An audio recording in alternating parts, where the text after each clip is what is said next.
Welcome, everybody, to another episode of the Anime Lounge podcast.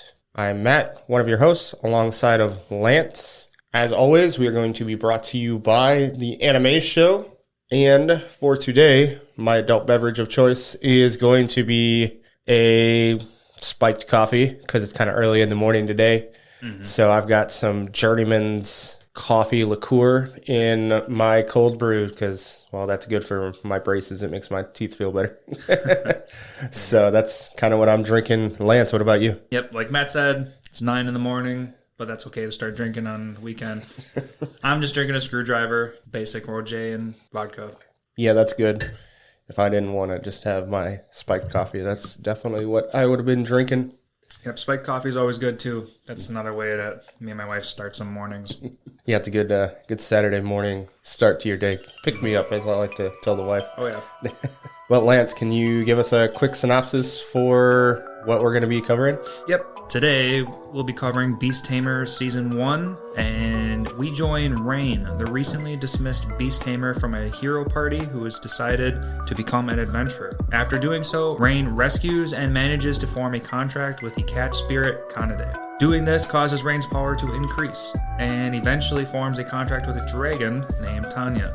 This is the story of a modest beast tamer who gains extraordinary powers from the ultimate species that he contracts into his party.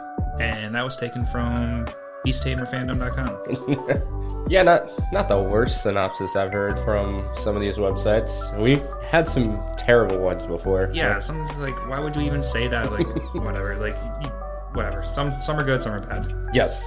But before we get started, Lance, you want to give us that Lance's lesson?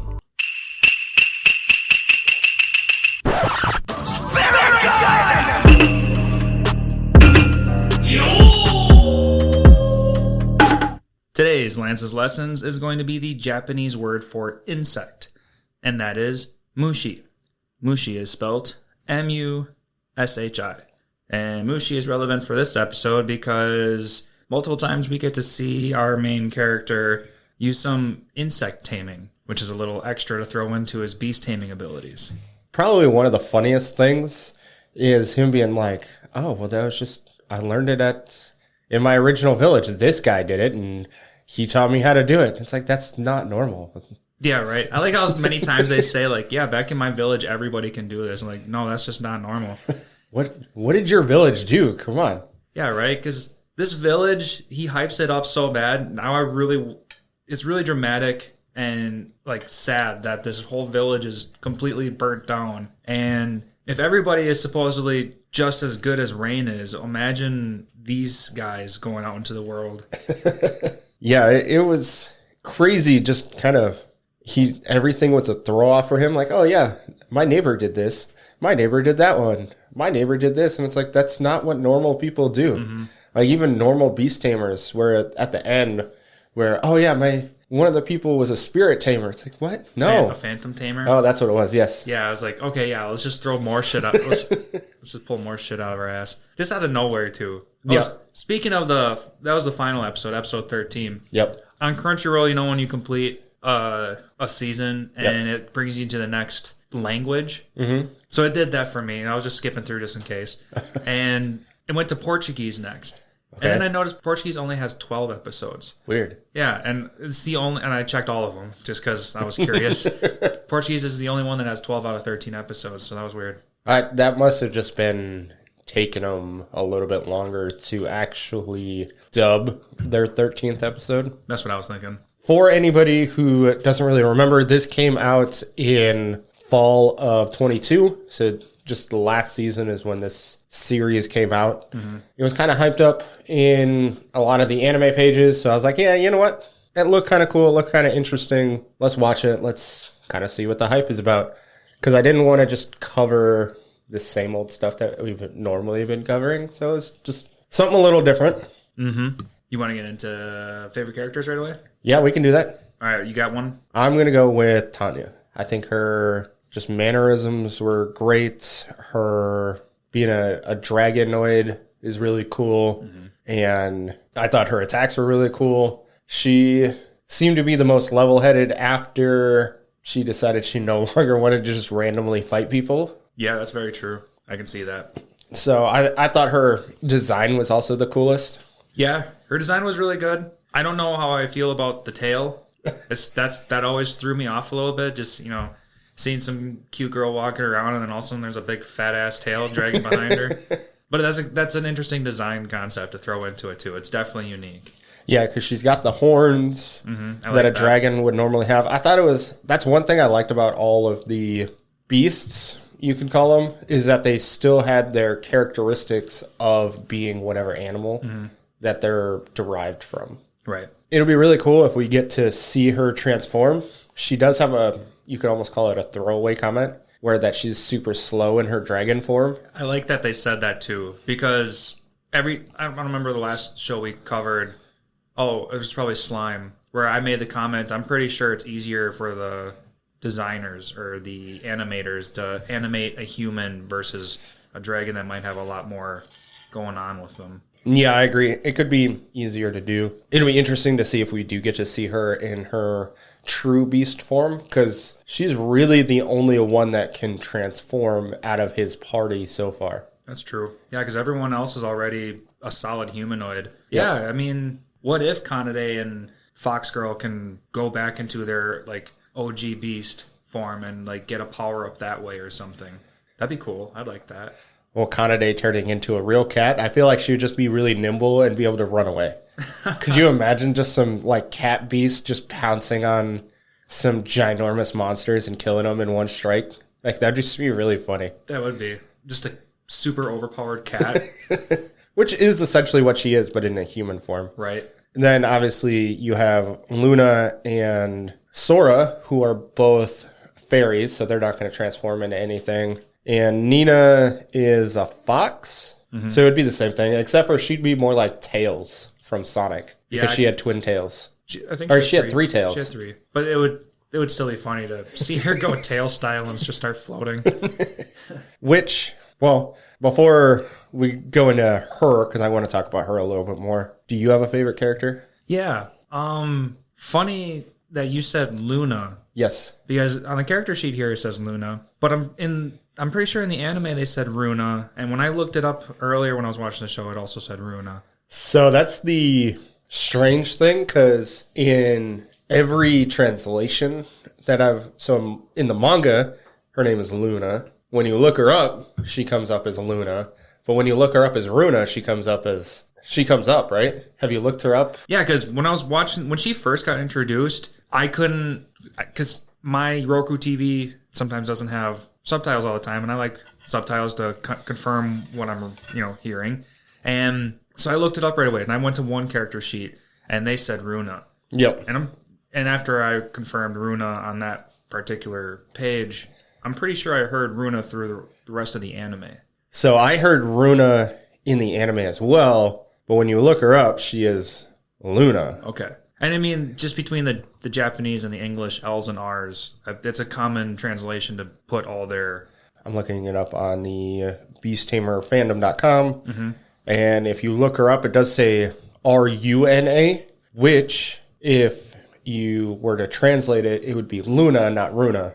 It's just like Kilala from Inuyasha. Yep. It's two R's, not L's. Right. So, yeah, in the Japanese, it's Kirara, and American, it's Kilala. I'm assuming that's what it is where they translated it or they spoke it as they see it and not how you would actually pronunciate it in English, I guess. Right. Well, for our sakes and for most of our listeners, I assume they all watched it in English. They might refer to it as Runa too. If you want to continue with Luna, you can, since you read the manga and read it Luna as Luna. That's totally fine. But I'm going to stick with Runa. And I like Runa because she's pervy and funny. So she brought a lot of comedy to me. She is boisterous, as you could say. Oh, yeah. She's just out there. Yeah, so it was really funny. I mean, the first thing that made me really laugh out loud at her is when the party is trying to find a new weapon for Rain, and they start talking about the whip. Yeah, and then she's like, "Do exactly what I say, or I'm gonna give it to you." And I don't know why, but that made me laugh out loud when I was watching it. Yes. So she's funny. She is funny. And if we wanted to throw that out there, she is, well, her and her sister are both the definition of a lolly. Oh, because we were talking about it a couple episodes ago with the Shield Hero Season 2. And prime example, because they're a couple 100 years old because they're fairies. Yeah, they're definitely old. And they look like they're, I don't know, 12, 13. If that. Yeah, they're definitely children looking. Yes. These could be the lollyhags. Yeah. Yes, we could go with that. She is a good character. Luna, whatever you want to call her. She does bring a good piece of comedy that's not just Rain being oblivious to everything. Oh, yeah, and he's very oblivious. Oblivious and humble to the extreme, like almost annoyingly humble. He reminds me a lot of Belle from Damachi, which is it wrong to try and pick up girls in a dungeon? Oh, yeah, I never started that one. Very similar personalities, very similar in appearances. Oh, really? Yeah, so here, just come here for a second. You can, or I can't really. Oh, I got a quick glimpse of it. Okay. Like hairstyles, similar, white hair, very, very similar personalities, especially in the beginning of the series for Damachi. Yeah, I can see that. I mean, minus the darker shades that that Rain has going underneath him. Yeah, he's got some hair. Yeah, I'm not very. I think they're called lowlights. I don't know. No idea. Probably. What's with that? The under part of Rain's hair is black versus just completely gray / white in Belle's, but they very similar characters, especially in the beginning. Nina is different than like Kanade and the other characters that has formed a pact with Rain, because Nina is a demigod, not just an ultimate species. So I'm curious what the difference is going to be. I thought the exact same thing. Because, like, she is another animal humanoid, just like the rest of them. But for some reason, she was gifted that special title. And well, if she gets it, would the others get it? And if not, then why is she so special? Well, as a demigod is probably the best way to call her. She was worshipped versus the other ultimate species who were not. And that's really all we know, at least from the show, on what their differences are. Right. So it'll be interesting to know why is she worshipped as a demigod and the other ones are just ultimate species. I understand fairies because fairies and humans hate each other. So obviously you're not going to worship something that is hated by you and upon you. Mm-hmm. Yeah, I can see that one. I wonder if it's literally just... Maybe it's a quantity thing. Like maybe there's just so little of the fox spirits or something. Because it sounded like, Kanade was saying in the beginning that her species was almost extinct. Yep. And maybe they were that's because they were common. But if that's the same case, I would imagine dragons also being less common. So I don't know where Tanya would fall into that. That's just an assumption. Just because in typical lore, there's not hundreds of dragons or anything like that. Yes, that's true. I also wonder if it's literally just one of those things where they as in the fox deities, interact with humans versus the Kanade and Tanya races don't interact with humans, and that's why they don't get worshipped by humans. I can see that. And I kind of like that way, too, because maybe the dragons are all about improving power and stuff like that and just beating the shit out of anything that comes in their way. Which we know is true. Mm-hmm. And then the cat spirits were always taken advantage of. Yep. So, and the fairies, like you said, were always hated, so there's always like some bitterness between them and humans. So, yeah, maybe it was just a relationship aspect. Yeah, I feel like it is, and it'll be interesting to see more about her background. Mm-hmm.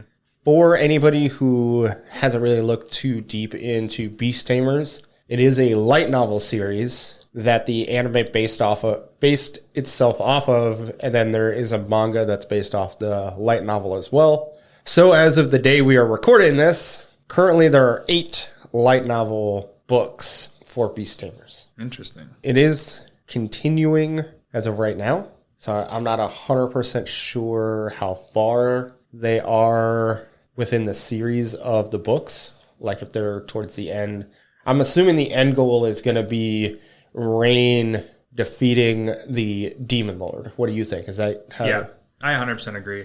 We're going to, because, well, the anime at least made the hero party seem like the bad guys, the ones who are coming short of how to reach this goal of beating the Demon Lord. Yep. And they alluded to Rain just unlimitedly contracting whoever he wants to, ultimate species-wise at least. Yes. And the more he captures, the more he powers up himself. So if he just gets a little army of, women, because that's clearly where this is going. Yeah, this is 100% a harem. Yeah. He also has the potential to be unlimited power, much like Arios, the hero with the sword, can be unlimited in his potential. But they make a very distinct point about Arios. You remember what that was? Remind me. It's what you just said, where he's the only person that can just continually gain power. Every other person has a limit on how much power they can grow. Right. Except for Rain. Yeah, right. And maybe what his original hometown could have been too. Like maybe they could have all been just as powerful too. Yeah, and they didn't. Because they didn't make contracts with ultimate beings, they didn't grow. Right. Now this makes me curious. This makes me believe that maybe our hero, Arios. Yep. Or maybe his predecessor. I don't know, because this is relatively new. Maybe I can't say Arios, because I want to say his village was burned down because someone had the knowledge that they had the potential to be more powerful than them. And maybe that's why. So they were targeted, is what you think. Yeah. Not just a random act of demonic violence, which is possible. I mean, It is possible. His community is insane. They're not just normal Beast Tamers. Right. They're all above average. That's for sure. But in fact, at this point, I'll be pissed off if it's Arios. Because they made it very clear in the beginning of the season that... Yeah, why would he pull in a Beast Tamer from this village if he wanted to target that village because he knew that they were strong? Oh, not only that, but he didn't understand that Rain was above average. And if he had some hatred towards Rain at that point, it was already way too late. I don't know. I guess what I'm trying to say is it's too late to have hatred towards Rain and his old Beast Tamer village if his Beast Tamer village is already destroyed, because he adopted Rain after Rain was like working as a server of some sort or something like that. He was working in something, sleeping on floors. Yeah, I think just a hired hand. Yeah. Okay. I don't know. Okay, so apparently I'm doing a really bad explaining what I'm trying to get out. But if in the future they say Arios is the one that burned down the village because he realized that there was potential that beyond his own, it would just be super contradictory. So there needs to be a third party who might, if they're going to follow what we're thinking, there needs to be a third party. Yeah, that would make sense. I think all of Arios' animosity comes directly from Rain being strong and not as useless as he believed him to be. And Arios obviously does not like being proven wrong. Right. So I think it's all strictly on Arios' arrogance. Arrogance? Yeah. It's all in Arios' arrogance that he is better than everybody and he's never wrong. He is straight from God, in quotations. Mm-hmm. So he can't be wrong. He can't be not the ultimate being. Right. Yeah, he needs to have his following. And he kind of showed that too near the end of the season, where he was trying to ask for rations of food from the village that Rain and his party is living in and protecting. Yeah. Essentially. That they were like, yeah, that village will be fine. If they burn down, it's whatever. Mm-hmm.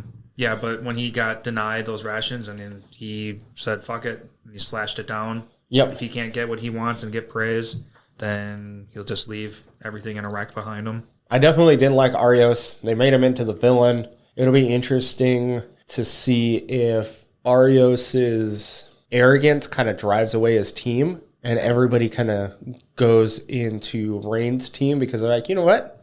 You're a douche. He can be the hero. He is acting like the hero. So we're going to go with Rain. I can see that. At least momentarily.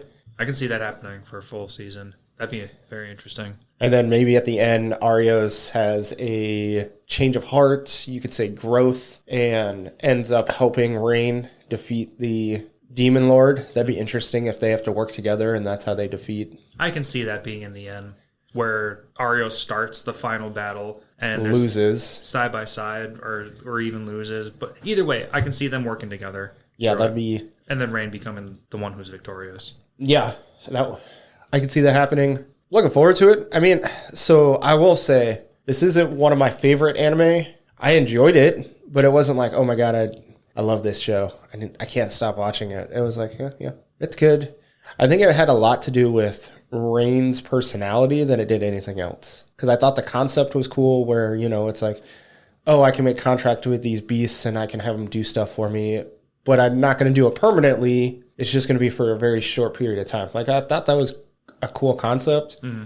And then the ultimate beings were cool because I thought it was hilarious that Kanade is a cat. It's like, okay, I laughed at that one. The first thing I'm like, what the fuck? Why is there a cat? Yeah, just a cat. Nothing too crazy that you would think of a cat. I mean, other than, sexuality to be pulled out of like certain communities that like ears on people, just for sexual purposes. But yeah, but they, as far as fan service is concerned, they're not too bad with it. Like, it's not anything crazy. No, yeah, this one was relatively good. I could definitely suggest this to any newbie who wants to get into anime and who doesn't want an overload on fan service, because they didn't show that in this at all. No, I mean, there was that one spa scene, but they were relatively good about it, like hazing everything out, making sure nothing was too showy. Yep, they didn't show any like hardcore cleavage or anything like that when it came to Tanya. Yeah, there was nothing there as far as that would really deter anybody from anything, because they say they're taking a bath, so it's like, okay, yep, you're in a community bath. And then at least they gave a somewhat good reason for Rain to come. Yeah, it was understandable. I definitely understood it. I accepted it. And they made a joke about it where it's like, oh, you saw us naked, now we get to see you naked. Right. They made some light of it.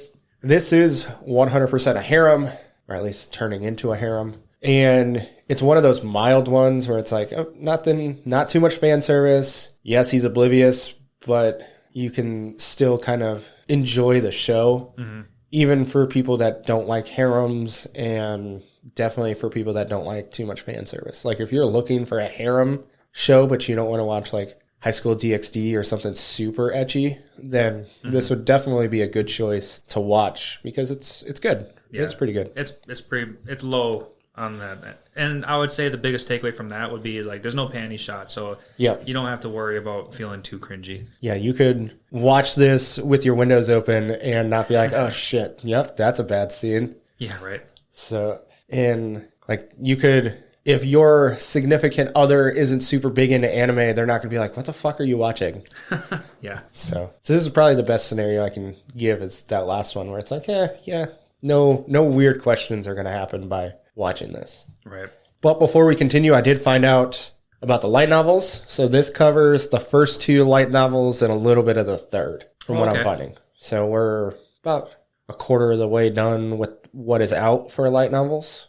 Okay, so there's actually a lot of information to come yet. Yeah, I would agree.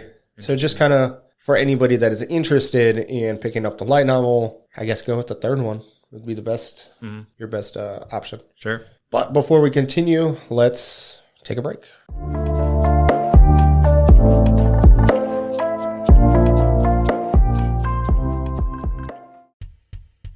Need a little more spandex in your life? Tune into RangerCast, the first podcast devoted to Power Rangers and other Japanese superheroes. After 10 years adrift in a space dumpster, we are back with news, reviews, and special guests. Teleport to rangercast.net or summon us from your favorite podcast app. RangerCast is the most more phenomenal podcast on the web.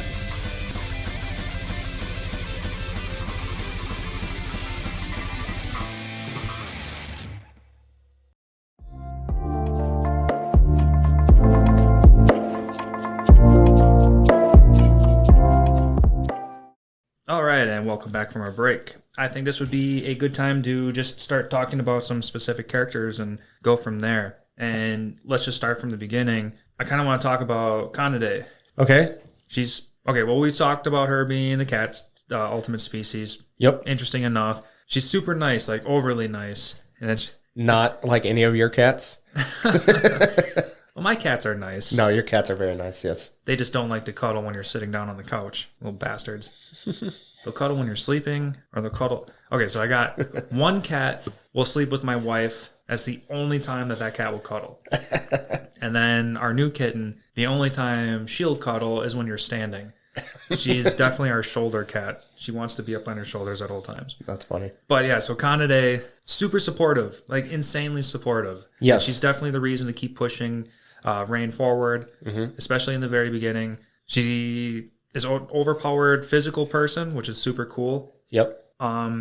We get introduced to her, and she's getting attacked by a killer tiger. Yep. And when I first watched this, I was like, well, why doesn't Rain just beast tame that wild tiger if he's so powerful and whatnot? Because he's not at that point. That's true. Because they did what? I think that, I don't remember exactly what grade that wild I think it was killer a tiger C. was. C, Yeah, I C want to class. say C2, yeah. Which is strong. I guess kind of almost think of it like Taguro, where it's like, yeah, he's strong, but he's not going to be the strongest thing you find. Right. So kind of similar, where at a weak level, he's going to seem impossible to beat. But then once you get strong, it's like, oh, yeah, that wasn't very hard at all. Yeah. Yeah, because Kanade was the one that killed it, right? Because Yes. Rain's little dagger broke. Yep. And then she just felt empowered by Rain saving her. Well, I think didn't she say it snuck up on her or surprised her in some way? Like she wasn't paying attention and that's how it got the upper hand on her? Maybe. Some kind of anime logic. Yeah. Yeah. So maybe she was trying to get a drink of water and Maybe. So yeah, she was cool. Yep, she was cool. Honestly, she's the reason why I told my cousin that he should watch this because he loves cats too. Oh yeah. I was like, bam, here you go. You'll like this. Just Speaking of your cousin and his love for Konosuba, this gave me hardcore Konosuba vibes. okay. So I can imagine anybody who likes that show will like this show. Do you want to kind of dive in a little bit deeper on why you think that? I agree. I can see it, but I just want, you have any references? Specifics? Wow, I didn't really think that hard. I mean, I kind of kept it vague with vibes. Okay. I don't know. Like, just their cheerfulness, I guess. The upbeat personalities of everybody. Okay. Yeah, I can kind of see that. Kind of some of the, I don't want to call it slapstick comedy, but just kind of their one-liner comedy gives some of those vibes. The only difference is, you don't have Aqua just constantly failing all the time. Yeah. I can kind of see it. You're definitely getting some of those characters in there. You don't have a Megami either. Not too much. Like the one-shotter. Yep. No, because I would imagine Tanya being close to her just with the explosiveness. Yes. But like a one-pump chump kind of thing, no, nobody's like that. Everyone can hold their own. Yep. But it's kind of similar in the sense that, they're starting from the bottom and working their way forward from. Oh yeah, definitely. So I can see it. Definitely can see it. We did talk about Tanya quite a bit just because obviously she was my favorite character. Yeah, she was super cool. I liked also that during battles, like her wings came out and everything too. So like she would pseudo transform, or even to the point where like her tail would be exposed too, so she couldn't be perfectly humanoid. Yep. So that there's nice character aspects thrown in there. Yeah, she was really cool. Do you kind of want to talk about the hero party a little bit? Yeah, let's get them taken care of. Okay.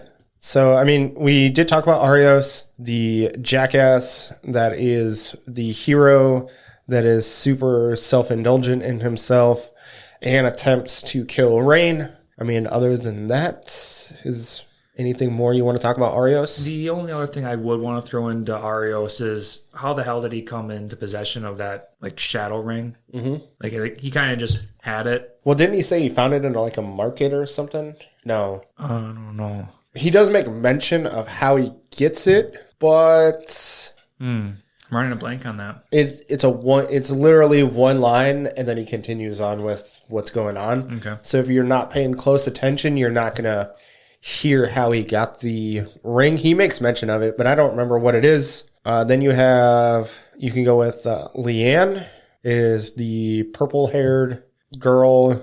I would call her like, I want to go like Final Fantasy and say she's like the dark magic user. Yeah, she is definitely a magic user, and she's the one that isn't super obsessed with Arios, you could say. Mm-hmm. She's definitely in it for her own personal stuff, her personal game. Yep.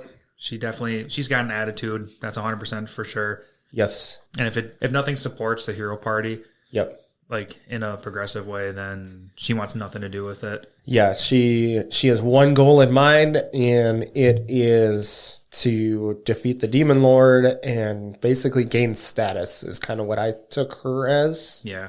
She's definitely cool. She had, she said she had like thousands of spells in there, and I wonder what her MP level's at, so how much she can cast at once. Because she was definitely getting overpowered with Tanya, the negating ability she has, which was really cool.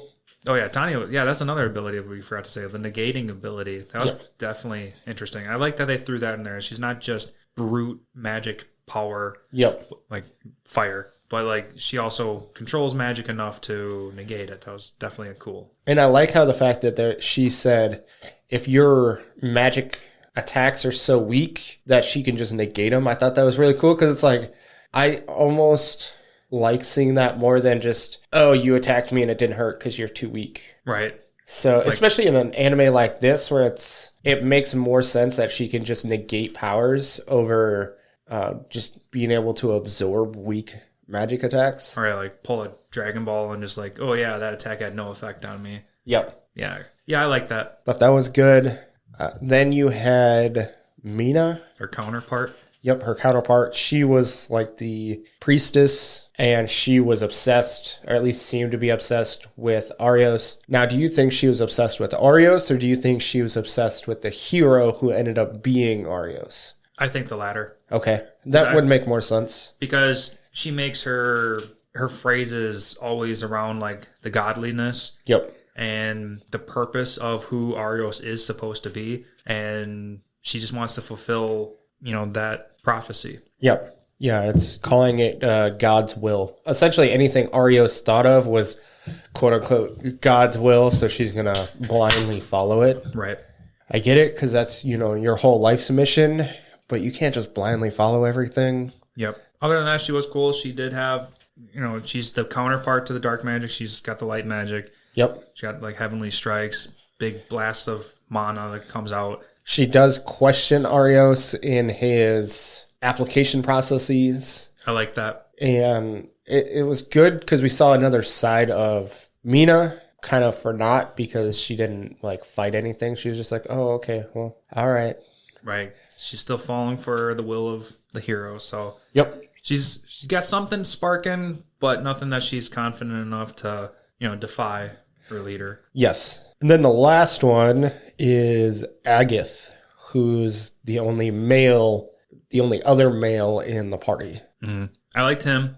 At first, I didn't give two shits about him. He's the one with the big-ass sword. He's bald. He's wearing a suit of armor. He's the one that fights Kanade in the hero versus our hero battle. Yep. Which gave me, like, Marvel, the Civil War vibes, where it was, hero on hero fighting.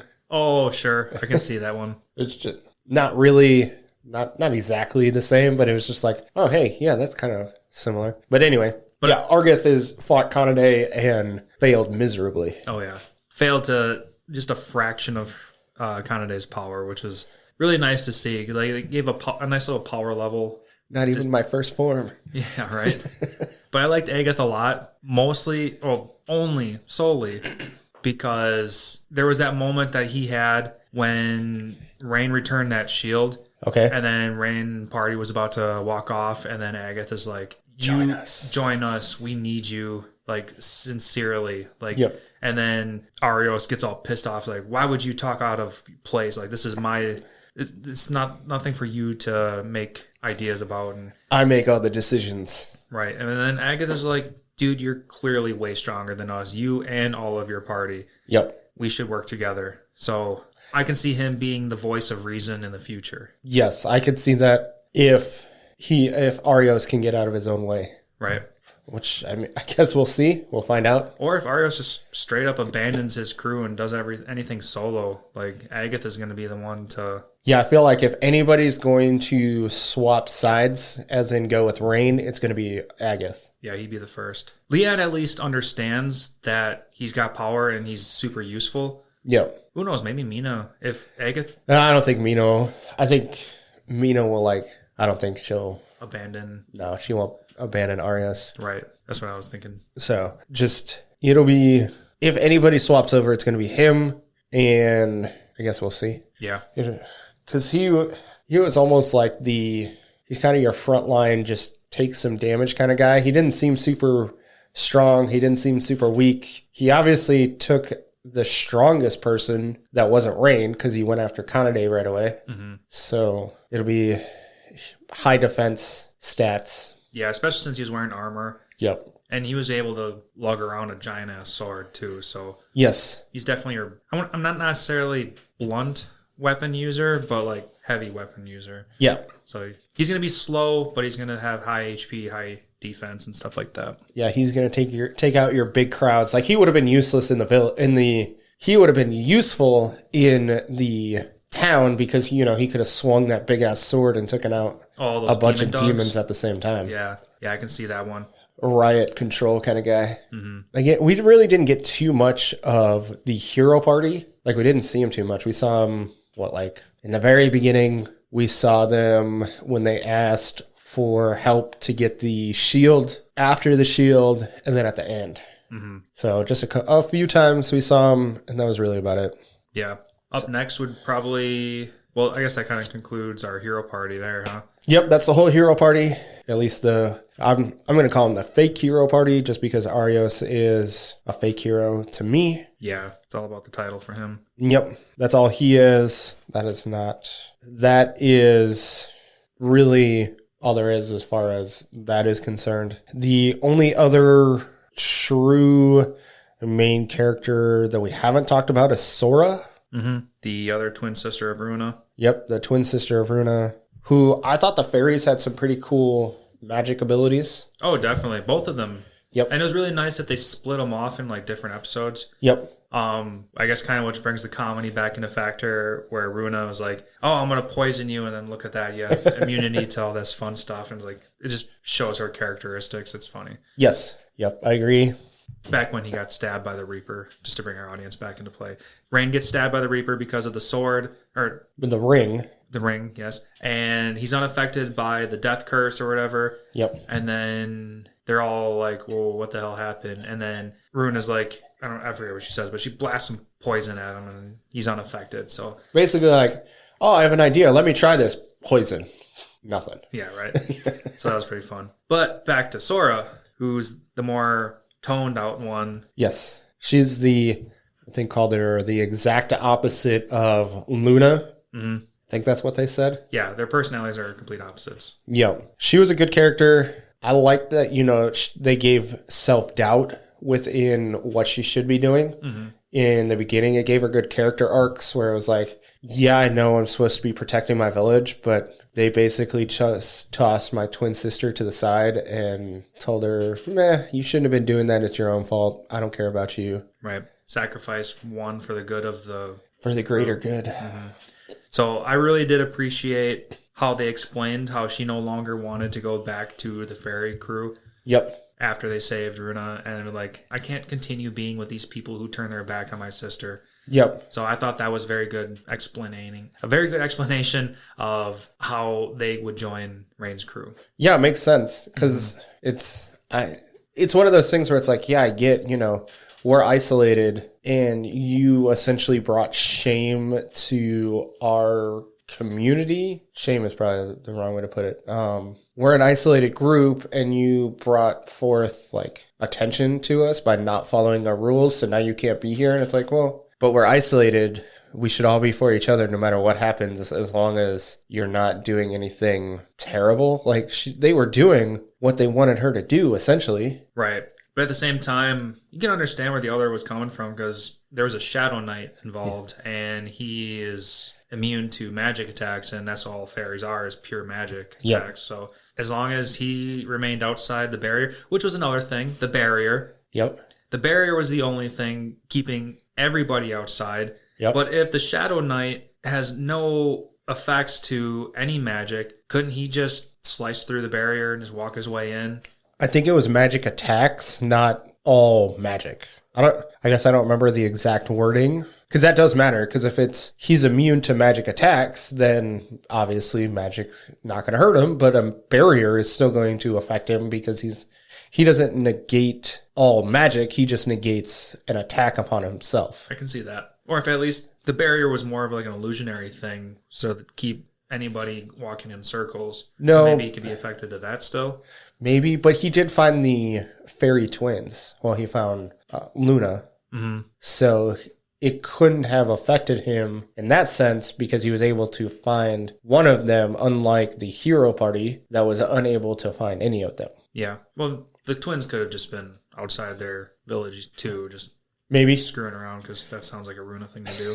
That does sound like a Luna thing to do. For the Shadow Knight, I get it. Just kind of being the cause of the twins going away from the fairy village. I don't remember where I was going with that, so. Well, to bring their powers back into play, we said that Runa had the status immunity. Yep. And then we have Sora with multi-shot. That was really cool. Yes. So I like that one a lot. I kind of wish there was more elements in this show than fire, because fire seemed to be the primary source. We have rain. Well, we have fire, ice. Have we seen it? Poison. Who's ice? Nina was ice. She did like the ice. Was that ice? Where all the meteor-looking things coming from the sky? Where she was going to attack the two hero party magic users. Nina the fox? No, sorry, not Nina. I want to keep calling her Tina. It's not Tina. Tanya. What was she going to use? She was going to use like a super meteor strike. Yeah, I wouldn't say that was ice. Was it meteors? It was meteor-esque. Yeah, it was going to be like some giant-ass balls of fire that she was about to launch. No, they were spiky. Yeah. Spike fireballs? That doesn't make sense. I was supposed to say meteor-esque. Well, I took them as like meteor ice shards, because it'd be weird to just be able to, it could be earth, because she still has to conjure some sort of element to attack them with, and it wasn't fire. So I'm not sure what she used, but she used some sort of... It was her ultimate ability that she was trying to summon to. Yes. Which she didn't use on that demon. No. Interesting. But it would be... Is it one of those, like, she can only use it once? I don't know, because she didn't fulfill it when it came to fighting Mina and Leanne. Yes. And I'm wondering if it was just like she can only use this super ultimate ability once, and that's as far as it goes, so then she's useless afterwards. Oh, like it'll drain all her MP? Yep. Sure. Yeah, and she had more pressing matters to keep the demon dogs at bay. And, she's in a field versus the city, so she's trying to use something like that. She might have an option to either have full control or full attack. Right. And she can't use like a super strong attack and have full control. So it's like, all right, I'm going to have a million meteor whatever come down on everything, but then she can't just attack the dogs. Right. She's going to destroy the whole city, and that's what she's not trying to do. Right. So it was blow up the town with her meteor attack or single out the enemies. Yes. I can see that. So as we were kind of bringing it up, I did like the reasoning behind all the contracts. So Kanade joining Rain, like everything made sense on why they joined Rain's group, instead of just being like, oh, I'm here, you seem trustworthy, I'm just going to be with you now. Yeah, just because. Yeah. So that was one nice thing about this, is that every person that joined the group had a reason behind it. Even Nina, who was like, well, I don't have a village to go back to, and I actually trust you, so I'm going to stick with you. Mm-hmm. So that was nice. Speaking of Nina, do you think Rain is going to be able to teleport now that Nina is... I do expect instant teleportation. So he's going to have instant transmission going on with him, for sure.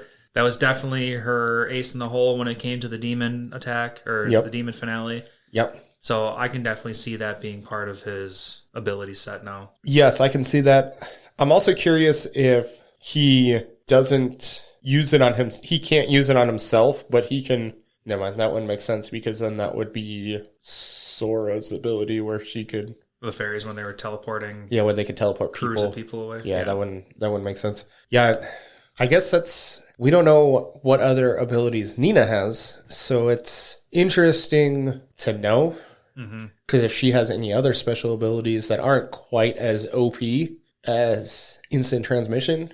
Right. Because through much of Kitsune lore, we learned that foxes are very illusionary magic. Yep.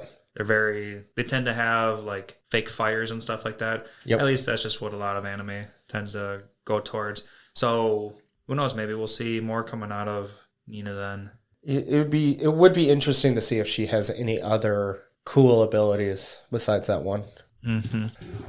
We have Edgar, the one who ultimately transformed into the demon. Oh yeah, the douchebag slave owner, we could call it. Oh yeah, super douchebag. I mean, if this anime itself was like low key kind of thing, like everything was like happy go lucky. Yeah. And then we get introduced to Edgar, who just fucking bashes down, just kicks and stomps whoever he wants, and he was really beating up Nina. Yeah. Like, so that was the only kind of like, what do I even want to say? Like dark. Yeah, dark. That was the only dark aspect, like emotional pull to bring from this anime. Like that kept me like a little interested in a weird way. But yeah, Edgar was douchebag leader of this country. Him and his father, kind of the same thing. They just wanted to control.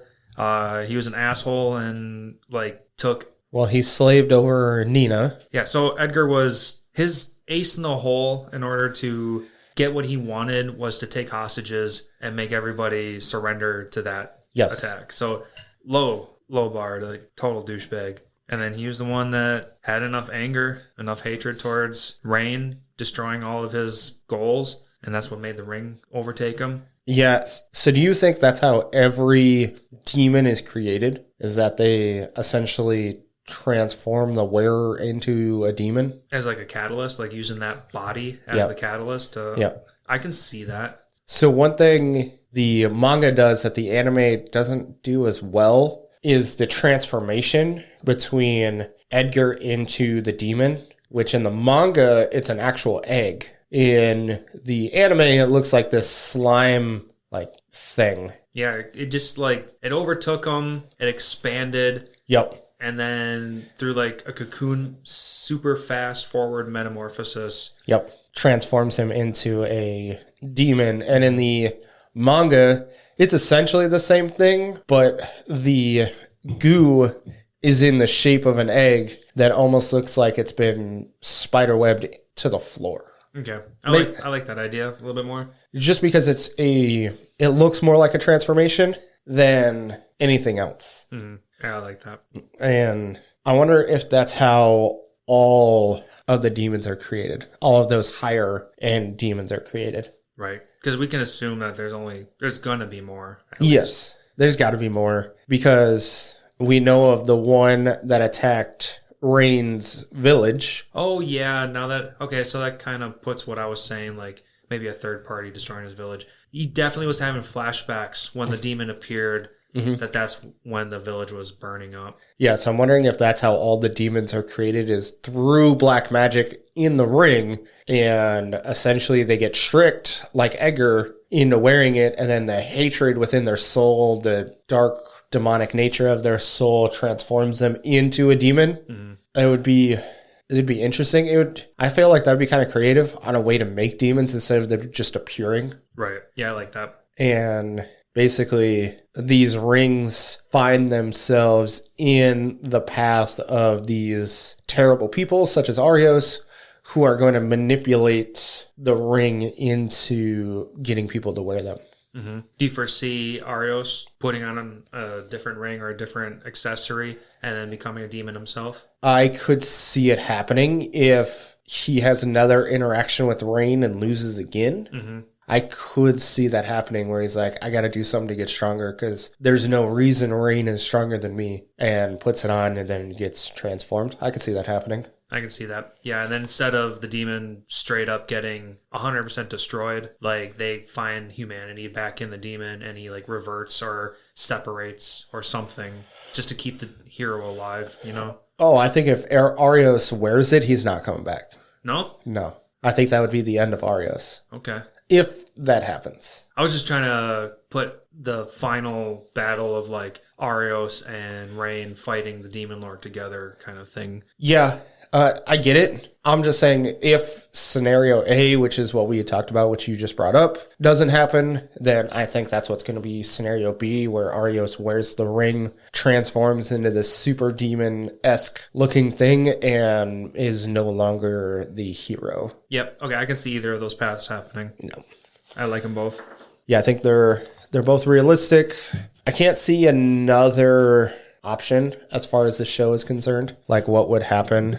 I don't know of any other way to progress through the series, but I also don't write books, so yeah, it's up to the author. Yep. What did you think of how the demon was defeated in the end? So you kind of want to give us a quick.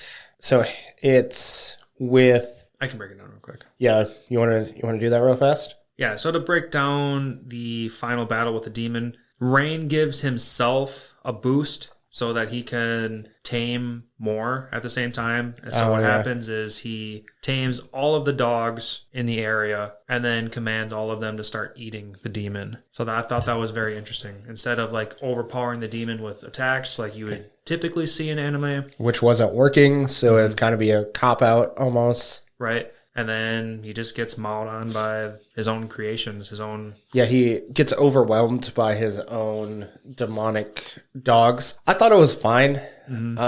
Only because they're these mindless dogs, and, I mean, our party has been able to subdue them. So if our party, who is obviously weaker than this demon, could subdue him, why couldn't the demons subdue him? But I also think they were getting boosted through Rain's boost on himself. So I thought it was fine. It's got to be a one-off. Like, if we see it again, I'll be really disappointed. Right, yeah, because the next demon's going to have to be even more powerful than this one, and Or just have different abilities. That'd be kind of cool. Like, their power levels don't change, but what they can do changes would be an interesting way to do it. To throw another demon that can summon a dog army or something. Yep. That would be boring. Yes. Like constantly seeing the same demons over again wouldn't be any fun. Right. But I did find it interesting at the demon's final moments where he was asking for Rain's name. Yep. And then the demon's like, can I have your name? And then Rain's like, I will not give you my name. Like, oh, that's very interesting. That's not something that I feel like lore goes towards. That is true. That is very uncommon. I wonder if demons can do something by knowing the names. Like curse-wise? Yeah, they can almost curse the individual. That'd be interesting. It'd be cool to see, and it would make sense on why Rain would give his name. Yeah, like maybe the next demon he will give his name, and then he'll find out that like he loses some power or something. Yeah, but can't Rain not get status effects? Like, there's nothing that can actually hurt him as far as status is concerned. Right. Like, he can get physical attacks, but not status attacks, which is why the one kill or one shot death scythe didn't hurt him, is because it's a status effect. Okay, well then maybe he can learn the names of the ultimate species, and then he can pluck them out, and then once they're gone, he'll lose their ability. So like, say Kanade dies, and then he loses his OP strength. Yeah, it would be interesting. I'm wondering if something happens, or if we're just thinking too deep into it. I just want something drastic to happen. This whole anime was so happy-go-lucky. I want something drastic to happen to bring him down a notch or something, especially if everything just seems to be just OP stacked on top of OP. Yeah, it was very lighthearted, very OP stack. I get it. One person we forgot to talk about was Tina, the ghost. Yeah, I want to talk about her next. Or the Phantom, I guess. Phantom, yeah. Yeah, she was different. Was. That's when fucking Rain pulls out Phantom taming out of nowhere, because that's something that his old village used to do. Randomly, of course. So now that kind of begs the question, is Tina going to be contractable? I thought she was. Mm-mm. No? She's Okay. not an official contract. Okay. At least as far as the anime is concerned. Okay. I would have to rewatch the last episode.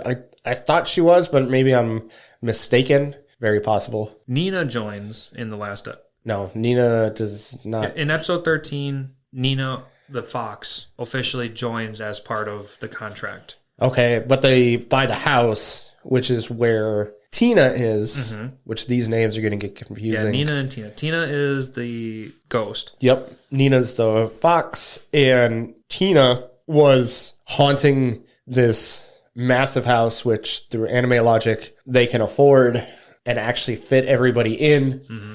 I thought that was a fun, clever way to make everybody fit into this house.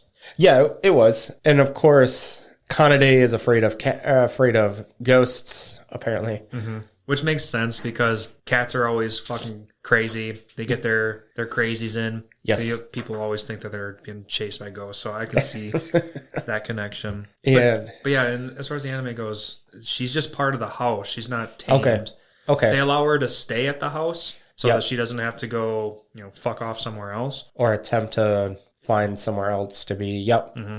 Okay. And it'll be interesting if they do contract, like what abilities can Rain get from her? The only thing that I can think of is either invisibility or walk through walls. Which he won't need if he can do instant transmission. Good point. Yeah, that's true. But what if you need to foresee exactly what, like Nightcrawler from X-Men, he needs to know his surroundings. Yeah, he can't just teleport to another location. He can teleport essentially forward or anywhere he can see. Right. Yeah, because what if you teleport in the middle of a wall and then you get stuck into that and you die? Yep. Yeah. So it could be stupid things like that. It could be. It'll be interesting to find out because obviously we're just getting to know her. Mm-hmm. So I'm wondering what'll happen with her as well. Or maybe because she's just a dead human. Yeah. Maybe nothing can come out of it. Maybe. I mean, she didn't have any powers in her human life. She was just a normal human that got killed by this person. Okay, she said she died 30 years ago. Yep. From being stomped on, which made you think of Edgar, but I don't think Edgar's that old, so I think it was his father. It definitely wasn't Edgar, and I don't know. I don't believe they make mention of who kills her. No, they don't say specifically, but the way that she was treated, much like Nina the fox was, I would imagine that it was that family line. Yeah, especially because this show has been very happy-go-lucky, so it's how many evil people are actually in this world. It'd be interesting. Is there anybody else you want to talk about? No, that brings up everybody. I mean, we have Natalie, who's the girl who gives all the missions in the areas. You've got Stella, who is now the commander of the Knights, which I don't really have too much I want to talk about her. No, she's pretty straightforward. Yep. We have the dwarf who makes weapons. They flush him out pretty well in the anime. He's fine. Yeah, he's a good character arc in him. Do you have a favorite episode? I was trying to think about that, and much like favorite episode or moment, you don't have to say an entire episode. Well, again, much like Shield Hero Season 2, one of my favorite moments was when they got when Kanade and Tanya got boosted. Yep. And they got that little glow around them and they overpowered. I kind of like that. I like the boosting ability kind of stuff. Yep, that was good. I did enjoy that one. What about you? I would probably... Oh, man. I asked the question and then I didn't think about it. Yeah, right. I think I enjoyed the fight with the two hero parties. Yeah. I enjoyed that group of scenes because, one, it shows how strong our ultimate species are. Because up to this point, we don't really have a good reference point. Mm-hmm. And it just shows that, they're doing this for a greater purpose than just Rain wants to do it. Mm-hmm. So I really enjoyed that one. You got to see a lot of cool magic attacks / boost ups with Kanade and Tanya. So that was cool. You got to see Rain doing more Rain things where he's like, oh, in this split second I made a contract with another beast and took you out, and here we are. Mm-hmm. This is the end. So I think that was probably my favorite part of the series was that fight. Ooh, I kind of just had a memory now. One thing that I kind of wish would happen, like that time when Rain put his spirit into a bird and then like fucked off and looked at the rest of the land and his body was laying behind. Yep. I think it would have been good drama to have something happen to his body while he was gone. So but you had Kanade and Tanya watching over his body. Right. But, I mean, that's for the happy-go-lucky route, but I'm hoping for, like, the future he'll do it again, and then he'll risk it a little bit more, where he'll think he can hide his body, and then something happens, and then he can't return to his body. That'd be interesting. I unfortunately don't see that happening, but it would be a interesting thing to have happen. I would give you that one. Yeah. That was just something I was thinking about. So, is there anything else you want to talk about as far as Beast Tamers is concerned? The anime, anyway. No. I think that covers all my notes. All right, cool. So, I guess let's get into some manga mentions. NANI?!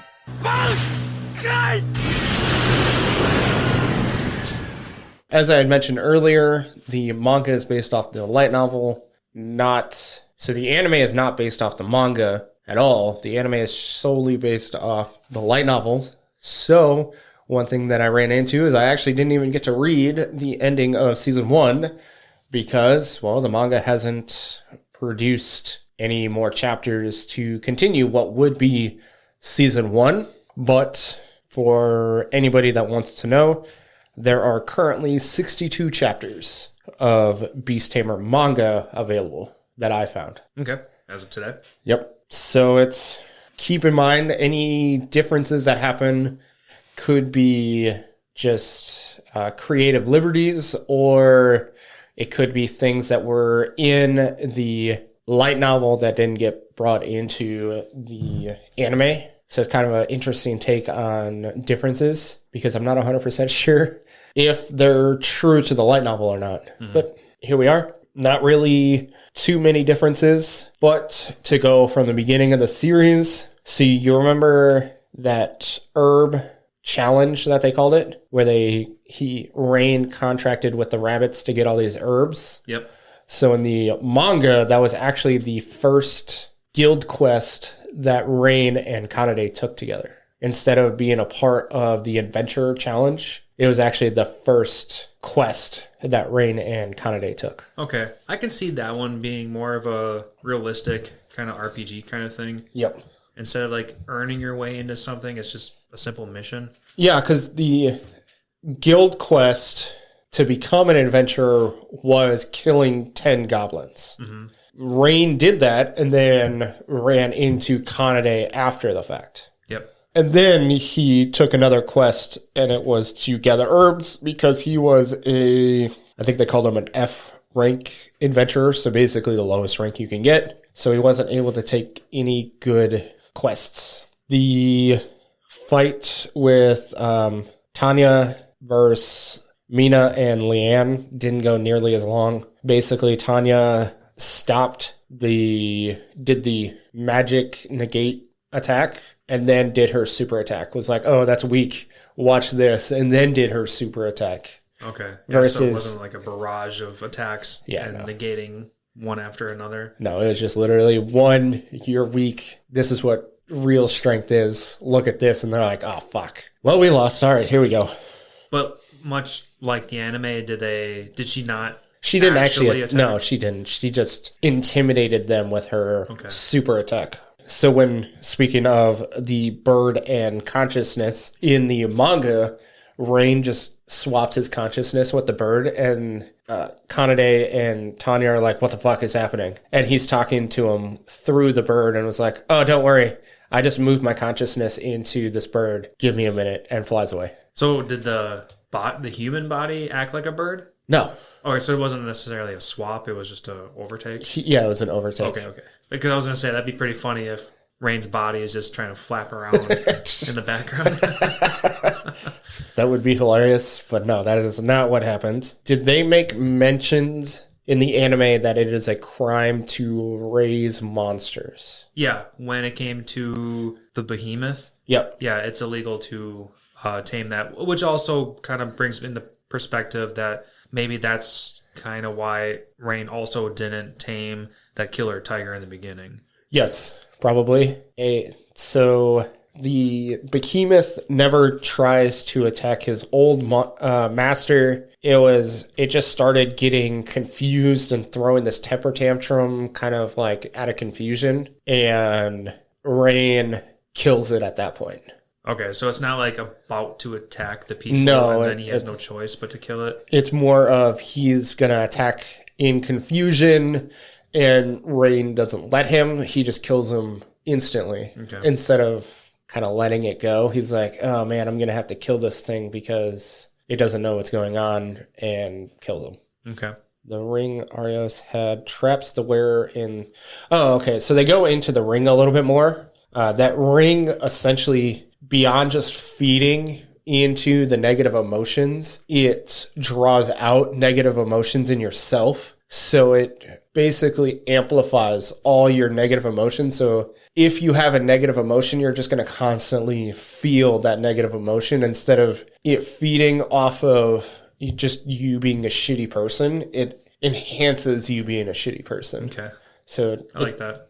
Makes a little more sense. And then those emotions will help bring more strength. So you're supposed to get stronger wearing this ring. Okay. But Edgar is a piece of shit and weak, so it doesn't matter. Which could play into why Arios would wear this ring, because he would get stronger wearing it. Right. And Arios does bring mention that he wants to attempt to find somebody to wear it to kill Rain specifically. And then he talks to Edgar about killing Rain specifically. Mm-hmm. Yeah, they show that in the anime. Okay. He appears in the window and he's like, hey, we have a common enemy or something along those lines. So when the mayor or the lord and Edgar are having the conversation, you just kind of see Edgar being like, don't worry, I'm going to take care of it. Mm-hmm. That was his father. Yeah. You see the conversation happen a little bit more, but the concept's still the same. You just get to see more of the conversation. Okay. Rain and Kanade attempting to make the inquiry for what happened in the town and the knights getting trapped all happen in the same day. So it's not a period of time in which that happens. So the knights in that storage unit. So, when Rain and Kanade go to the knight's office and attempt to make the investigation upon Edgar. Mm-hmm. And the knights come in and they're like, oh, don't worry, that was nothing. So that point in time and the knights getting trapped in the warehouse is all in the same day. Oh, so the warehouse scene. Yep. So Rain wasn't in that warehouse? No, he was, but everything happened in the same day. So Rain attempted to make the investigation, basically got told to fuck off, it's nothing. And then him, Stella, and them all trapped the knights in that warehouse that evening. Okay, so when Rain went to the guild to make his formal complaint... Well, it's not the guild, it was the knights' office. Because the guild and the knights are two different locations. Oh, in the anime, was it the guild or was it? Nope, it was where the knights... Because the person in which he tried making the investigation with was not the same person that gives him the quests. Oh, wasn't that Natalie girl? No. Okay, so with that correction, still happens. Rain goes and makes the complaint, and then the knights come up behind him and say, we already investigated, it was nothing, and you want to sour the Lord's name and get us in trouble for even investigating in the first place. Yep. So they fuck off, and then in the background... we had Stella. In the background, we had Stella overhearing everything, so she lets him know, like, hey, something is up. Let's go prove something. And then they go to the warehouse and gather everyone together to get confirmation on some form of evidence. Basically, what happens is Stella and Rain have a mutual interest to stopping the knights. Mm-hmm. They make this plan, and Stella's like, well, when do you think we should do this? And he's like, tonight. Okay. So in the manga, he straight up says tonight. Yep. I mean, I kind of assumed it was all on the same day. Yeah, you could assume it was the same day, or you could also assume it was like a couple days. Sure. ambiguity in which these events happened. But what they do is the knights that Stella trusts basically start spreading this rumor that, this Rain guy has evidence against the knights, and this is where he's storing it. And so then you have Jill, who is the head knight, and he's like, all right, well, we need to get everybody, all the knights, to go to this storage facility because, well, if he does have evidence, we're all fucked. Right. So that's when they go. And then the fight is actually between everybody, not just Kanade, Stella, and Rain. So you see Kanade inside with Rain and Stella, but then all the knights go inside the building, and that's not how that worked. It was just majority of the knights went inside, and Tanya, Luna, and Sora took out the knights that were essentially surrounding the perimeter, while Rain, Kanade, and Stella took out the rest of the knights on the inside. Okay. And then all the knights were brought to the inside of the storage facility to be detained, and you see Rain doing a beast taming ability, and he tamed a shit ton of dogs, and they watched the building. Oh, okay. So kind of a little funny there. We do find out the name of the gauntlet. Not 100% sure if it's important, but its name is Narakami. Okay. I don't know if that has any sort of meaning, but that's just his name. Okay.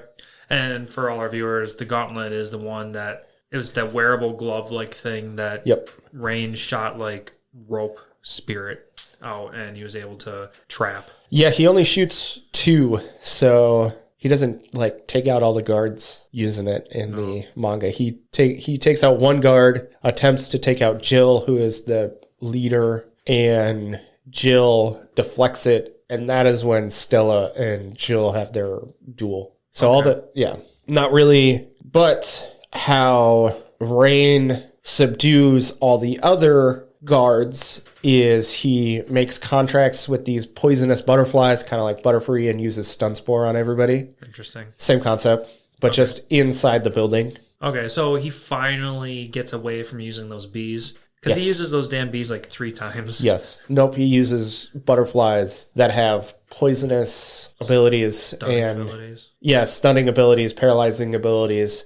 But Jill holds his breath, so he doesn't actually hold anything in and isn't affected by the butterflies. Okay. And that is when Stella and Jill have their duel. Was it still just as fucking lame where they do like the quick one-off, and then for some reason Stella comes out the winner with just 1 simple slice? No, they have it's basically what it is. She was like, oh, you lost because you let your evil misdoings take control over you instead of being a good person. I'm a good person, so I won. It's like, all right, anime logic. Right. Nina goes into the flashback with Rain right away. Like, there's not this period of time, and then you find out about Nina's backstory. It happens while they're in the jail cell still. Oh, like she explains it to him versus a flashback? Okay. Yeah. Warm and toasty. Warm and toasty. Yes. That was a scene.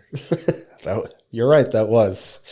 So the slave collar, as Rain is trying to remove it from Nina, only electrocutes Rain. Okay. It doesn't do this like poisonous miasma effect on him. It just electrocutes him. Okay. Which makes sense because he negates status effects. Oh, you're right. That's kind of little anti... But you wouldn't think about it because you didn't know about it prior to him releasing Nina from... Right, but now that's a little bit contradictory towards the anime itself. Okay, so I like the manga's version a little bit better. Yes. The fight with Edgar happens outside. So basically, Rain, Luna, Sora, and Nina get together inside the mansion, get teleported outside with Kanade and Tanya as they're fighting all these guards. And that is when Edgar comes outside and attacks Rain and party. Okay. And then that's it. That's all I got. That's as far as the manga goes? He turns into the demon, and basically that's it. Oh, okay. They start fighting the demon in the village, And so before the actual fight in the town happens is the ending of the manga. Okay. So it's not quite caught up yet. No, it's not. This manga is actually kind of short. Most of the chapters are anywhere from 15 to 30 pages versus some, like the one we're reading, or the one I'm reading next, is 40-some chapters, or 40-some pages, excuse me. So this one's actually kind of short. Kind of reminds me of shonen-esque chapters, which most of My Hero are 15-ish pages. Okay. So just kind of a quick idea of how short these chapters are. Okay. But that's all I got. Anything else you want to talk about? Well, just on getting away from some Beast Tamers, I've been plowing through some Dragon Ball GT. Oh, yeah? You almost done? Almost. I got 8 episodes left. Oh, man. Did it get better? Yes and no. Got it. The more I watch Dragon Ball GT, the more I think about if Dragon Ball was launched today as a new concept, there's no way in hell it would last or get its attention. Okay. Just in the fact that like there's so much weird fluff that goes into this, and Yep. it's just so weird. So we got so I've gone through all the baby story. The baby story was actually pretty good. I was okay with that. Yeah, I remember the baby story being pretty good. I just was never a huge fan of GT in general, so I definitely didn't like the Dark Dragon Ball arc. And that's the final. That's where I'm currently at right now. Yep. I mean, altogether, if GT can be condensed, and they totally can, they can take all the interesting stuff and make it better. They could totally turn, what is it, like 56, 58 episodes, whatever how long GT is. Yep. They could totally turn it down into like an easy 30 to make it more interesting. Get rid of all the stupid stuff. There's a lot of stupid stuff. Like one episode I just got done watching was Vegeta. Like, okay, we know that Vegeta wants to reach Super Saiyan 4 to be on par with Goku again. Yep. So he's like training in the background, but they spend like 90% of the episode doing Dragon Ball Z flashbacks. So it was a complete throwaway of an episode. Okay. Very annoyed by that. That's something that did not have to happen. Yep. But, of course, the point of it is still the same. Yep. He's about to get... Bulma's about to help him transform into the Super Saiyan 4. Just fine. I haven't reached that part quite yet. Goku is still fighting all of the Dark Dragons. Yep. He's fighting... I think he's down to the last 3. He's got the Ice Dragon, the Nova Dragon, and then I think he has one more after that, I think. And then... Then they all merged into the one, right? Eventually, I don't quite remember how, because after he kills a dragon, the Dark Dragon Ball turns back into a normal Dragon Ball. The cracks disappear, Yep. and all that stuff. Because I thought he fought all 7 dragons at once, or did he fight them? He fights them individually. Well, there was one that had all of the Dragon Balls in him. Omega Shenron? Yeah. Yeah, that's going to be the final boss. Yep. Because that's what's going to happen with Goku and Vegeta, Super Saiyan 4 fighting him, and then going Super Saiyan 4 Gogeta. Yep. I remember that much. Don't remember exactly how that... Also, I thought all of this Dark Dragon shit happened in other planets, like not on Earth. No, I remember it happening on Earth. Oh, you do? Okay. Yeah. I remember because the whole first half of the series, when the whole baby shit was happening, was they were exploring the universe and they were grabbing the Dragon Balls, and then they brought them back to Earth, and then baby stole the wish and did whatever. Yep. So that was fun. But from my memory as a kid, I thought they explored other planets again, and that's how they found these dragons. But no, they're all just on Earth. Yeah, I remember them being on Earth. I do remember them exploring in the baby arc. So yeah, that's good. What do you have any ideas what you're going to watch next? Well, we had talked about how you wanted me to sneak in RE0 before I started my One Piece journey. Yep. But we decided that that's going to be our next big episode. So we'll see that. You guys will listen to our RE0 episode 1 month after this episode. So I don't have to squeeze another anime in before I start that. On your 3-year journey of One Piece. Oh yeah. I mean, if I power through One Piece like I've been powering through GT, it might be a little quicker. So 1.5 years? Okay, I think it might take a little longer than that, but we'll see. I mean, we are approaching the slower season in my work too, so maybe I can squeeze in some more episodes. Speaking of slower season at work, I did pick up writing in my book again. Oh, there you go. Nice. So I started my next chapter. It's been a couple years since I wrote in it, and I figured now's the time to try to continue that shit. There you go. Nice. Yeah, I'm back in busy season of school, so here I am. I am rewatching Hunter x Hunter. Okay. I'm like 40 some episodes into Hunter x Hunter. I'm at the York New City arc.